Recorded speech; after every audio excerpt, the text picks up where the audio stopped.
श्रीमती पूजा पाल।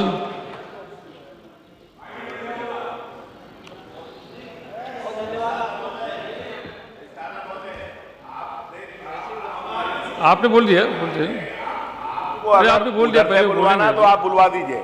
बोल रहे हैं हमारी सूची के हिसाब से आप हमारी सूची बुलवाइए। हाँ ठीक। अगर उधर से नहीं यार, गलत बात है यार, ये कौन सी बात हो गई? क्यों तुम थोड़ी तय करोगे यार, सदन नहीं चलवाना, तुम तय थोड़ी करोगे। ये नहीं यार, ये कोई बात है, तुम अपनी तरफ चलाओ। माननीय ये नहीं है। पूजा पाल जी आप बोले, पूजा पाल जी बोले। माननीय अधिष्ठाता महोदय, एक मिनट रुक जाइए और घड़ी रोक दीजिए। माननीय अधिष्ठाता महोदय, कानून सर ये अपमान करने वाली चीजें आप क्या करें? एक आदमी बोले, अगर क्या बोलना है?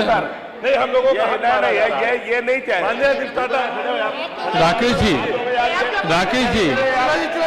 आप बैठ जाइए, इसमें क्यों विवाद करना है? आप बैठ जाइए, हमने जब बुला लिया हमको तो आप बैठ जाइए। नहीं ये नहीं होगा। हमारे में हम अपनी सूची दे रहे हैं, अपने बुलवाओ, हम दे रहे हैं ना, वो सदस्य रहिएगा।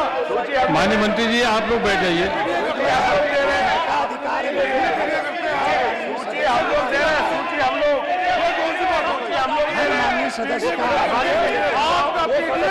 देखिए आप लोग बैठ जाइए, बता रहा हूँ।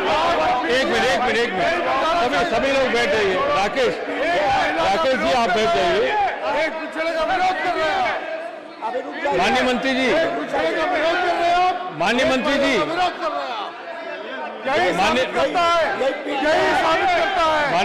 आप बैठ जाए। यही पीडीए है, माननीय मंत्री जी बैठ एक महिला का विरोध कर, महिला को नहीं बोलने दे रहे, एक पिछड़ा को नहीं बोलने दे रहे, महिला को नहीं। सभी लोग बैठ जाइए, प्लीज बैठ जाइए। अच्छा आप लोग भी बैठ जाइए। ये साबित करता है कि आप डॉक्टर पटेल, ये साबित करता है, डॉक्टर आर के पटेल, साबित करता है कि आप डॉक्टर आर के पटेल, साबित करता है कि आप आपका सारा एक में आप बैठ जाइए ना, पहले बैठ तो जाइए तो हम बात करें। पहले बैठ जाइए, हम बोल लेंगे, पर आप बैठ जाइए ना। अरे पहले बैठ तो जाइए,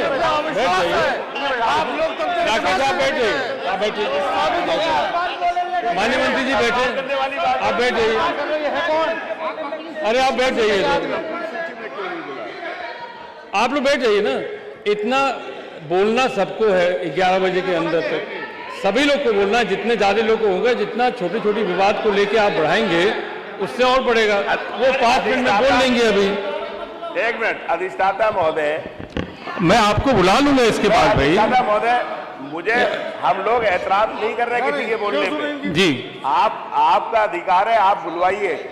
हमने आपसे एक अनुरोध किया था, आप उसे स्वीकार कर लीजिए बस। हम उसको स्वीकार कर लेंगे ना। आपका कोटा अपनी जगह पर है, उससे मना थोड़ी कर रहे हैं, बोलना सबको साबित करता है। अब राकेश उसको अब व्यवस्था का प्रश्न इसमें नहीं आता है। अभी रुकिए, आप पहले उनको बोल लेने दीजिए, व्यवस्था का प्रश्न बाद में होगा। पहले बोल लीजिए। कोटा आप लोग बाद में तय कर लीजिए, बोलना सब सदस्य को है, इसलिए कोटा इधर का या उधर का हो, आप सभी लोग बोलेंगे, इससे अच्छा होगा। सभी अपने सुझाव दीजिए, प्लीज बोले। पूजा पाल जी पहले अपने परिवार और राकेश, अपनी प्लीज। सुरक्षा की बात करती थी। मैं आपका ध्यान, माननीय अधिष्ठाता महोदय जी, मैं आपका ध्यान अपने तरफ ले आना चाहती हूँ। मैंने अपना पति खोया है, जो इस सदन के माननीय सदस्य थे। ये बात किसी से छिपी नहीं है, पूरा सदन जानता है कि उनकी हत्या कैसे हुई थी और किन लोगों ने की थी। मैं धन्यवाद देना चाहती हूँ माननीय मुख्यमंत्री जी को, जिन्होंने मेरे छुपे हुए उन आंसुओं को देखने का काम किया जो वर्षों में किसी ने देखने का काम नहीं किया। मेरा दुख, मेरा तकलीफ माननीय मुख्यमंत्री जी ने देखने का काम किया और सही मायने में मुझे न्याय दिलाने का और देने का काम किया। माननीय अधिष्ठाता महोदय जी, मुझ जैसे पता नहीं कितने प्रयागराज में पीड़ित परिवार को माननीय मुख्यमंत्री जी ने ऐसे अपराधियों को दंड दे करके उनको न्याय दिलाने का काम किया है। और कल शायद मेरी प्रयागराज की जनता मुझे सुनेगी तो वो लोग भी माननीय मुख्यमंत्री जी को धन्यवाद देने का काम करेंगे पुनः दोबारा। और माननीय अध्यक्ष जी, मेरे जैसे पता नहीं कितने महिलाओं की सिंदूर को मिटाया गया, पता नहीं कितने माताओं की गोदी सूनी कर दी गई। मैं धन्यवाद देना चाहती हूं ऐसे मुख्यमंत्री जी का, जिन्होंने जीरो टॉलरेंस ला करके, पॉलिसी को ला करके, अपना करके अपराध और माफिया अतीक अहमद जैसे अपराधियों को मट्टी में मिलाने का काम किया। आज प्रयागराज, अधिष्ठाता महोदय जी, आज प्रयागराज ही नहीं अपितु पूरा उत्तर प्रदेश की जनता आज माननीय मुख्यमंत्री जी के तरफ विश्वास की नजर से देखता है कि कोई भी प्रदेश का कोई भी माफिया या भू माफिया हमारे भाई की तरफ, हमारी महिलाओं की तरफ, हमारी बहनों की तरफ बुरी नजर से उठा के देखने का काम करेगा तो उस हर अपराधी को मिट्टी में मिलाने का काम किया जाए। और माननीय अधिष्ठाता महोदय जी, मैं ये कहना चाहूंगी कि कोई जिसकी सबसे बड़ी बात, क्योंकि जो करके दिखा दे उसी पर विश्वास किया जाता है। मैं भी 3 बार इस सदन की विधायक रही हूँ, बहुत छोटी उम्र से रही हूँ। सबकी विश्वास और सबकी आस से मैं यहाँ पर आई हूँ।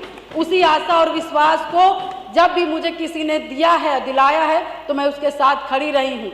मैं कहना चाहूंगी कि इसकी सबसे बड़ी नजीर प्रयागराज में आपने हत्याकांड में देखा होगा, जिस तरह से जिसमें मेरे पति की हत्या हुई थी और जिस घटना को पूरा प्रदेश जानता है। मैं माननीय मुख्यमंत्री जी के आने के बाद मुझे न्याय मिला। मेरे पति के हत्यारे अतीक अहमद को माननीय मुख्यमंत्री जी ने मिट्टी में मिलाने का काम किया। मैं उनके इस जीरो टॉलरेंस की पॉलिसी का समर्थन करती हूँ। और मुझे लगता है कि इस बात को मैं नहीं कहना चाहती थी, क्योंकि मैंने आज तक चाहे सदन हो, चाहे सड़क हो और चाहे मेरा घर हो, चाहे परिवार हो, मैं विधायक बनी, मगर मैंने बहुत ही शालीनता से अपना परिवार, अपना समाज और सदन की मैंने हमेशा गरिमा बनाए रखी। मैंने कभी भी किसी का अपमान नहीं किया। मगर मैं विधायक से पहले मैं 9 दिन की ब्याहता थी। मेरी माँ 9 दिन की शादी हुई थी और मैं वहाँ उस ससुराल में मैं विधायक बनने नहीं गई थी। मैं सिर्फ उस घर का रोटी बनाने के लिए गई थी, अपना परिवार बसाने गई थी। मैं विधायक नहीं बनने गई थी। मगर जब मेरे साथ घटना हुआ तो मैंने न्याय के लिए अपना आवाज़ खोला, अपने अधिकारों को मांगने का काम किया। और जो कि मुझे जिस तरह से मुझे सही लगा, मैंने कभी जनता को अपना परिवार समझा, कभी आप सभी माननीय सदस्य को अपना भाई बंधु समझा और आप ही लोग से, सभी लोग से मुझे ताकत मिली।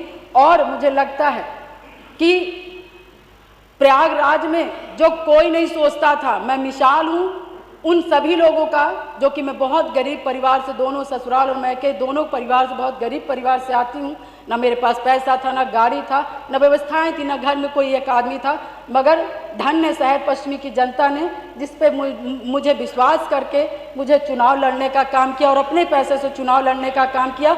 और उन्होंने लड़वाने का काम उसी आस्था विश्वास के साथ सन 2005 से मैं कमर कस के मैंने शहर अपनी नहीं की, अपने पति की। मुझे तो पता ही नहीं था कि कौन क्या है, मगर मैंने जब जाना कि इससे कोई लड़ने के लिए तैयार नहीं, इस अतीक ऐसे माफियाओं से, तो मैंने लड़ने की ठानी। क्योंकि मुझे बस एक चीज़ लगा कि आज मैं डर जाऊंगी, जिसके पति की सारेआम हत्या कर दी गई और उसकी डेड बॉडी नहीं दी गई। ऐसे पता नहीं कैसे नॉर्मल इंसान, जो छोटे छोटे समाज के लोग होंगे, पता नहीं 1000 राजू पाल जी की हत्याएं हो जाएंगी और हम जैसी लड़कियां गूंगी बहरी घर में बैठ जाएंगी। अधिष्ठाता महोदय, मैंने उनकी आवाज़ मैं सुन करके, और मैं अपने लिए लड़ाई नहीं की, पूरे शहर पश्चिमी और पूरे प्रयागराज और पूरे उत्तर प्रदेश की जनता के लिए लड़ने का काम की। और शायद मेरे आराध्य शिव जी को तरस आया होगा, जिन्होंने माननीय सदस्य इस तरह की सरकार समाप्त कर ले रहे हैं। और हमारे जो सबको बोलना है, राम जी को मानने वाले हैं, भगवान जी हनुमान जी को मानने वाले हैं, ऐसे मुखिया उत्तर प्रदेश के सरकार के मुख्यमंत्री बने और शायद मेरी दम घुट रही थी और शायद मुझे दिक्कत हो रही थी और शायद मैं लड़ते लड़ते कहीं ना कहीं अंदर से टूट रही थी, शरीर कमज़ोर हो रही थी, परेशान हो रही थी। ईश्वर को भी तरस आया और महाराज जी को भी तरस आया और मुझ जैसी महिला को न्याय दिलाने का काम किया। उत्तर प्रदेश की जनता को, मुझ जैसी महिलाओं को न्याय दिलाने का काम किया। अब आप समाप्त कर दीजिए।